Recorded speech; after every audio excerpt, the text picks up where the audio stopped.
মসজিদে আকসা বারবার মুসলমানদের ইতিহাসে, আমাদের ইতিহাসে বারবারই এই নামটা উঠে আসবে। রাসূলুল্লাহ সাল্লাল্লাহু আলাইহি ওয়াসাল্লাম এই মেরাজের রাতে হযরত আদম আলাইহিস সালাম থেকে নিয়ে ঈসা আলাইহিস সালাম পর্যন্ত যত নবী এবং যত রাসূল, সমস্ত নবী এবং রাসূল, আম্বিয়ায়ে কেরাম এই মসজিদে আকসাতেই সমবেত হয়েছেন আল্লাহর কুদরতে। এবং নবী পাক সাল্লাল্লাহু আলাইহি ওয়াসাল্লাম তাদেরকে নিয়ে নামাজ আদায় করেছেন। নবীজি সাল্লাল্লাহু আলাইহি ওয়াসাল্লাম ইমামতি করছেন।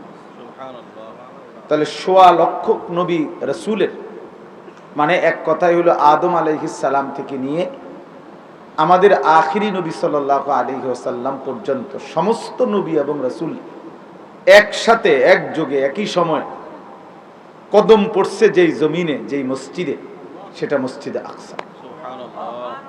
তাইলে ১.৫ লাখ আম্বিয়া কেরামের কদমে স্পর্শ যেই জমিন, সেই ফিলিস্তিন কতটা দাম, সেই মাটি কতটা দাম।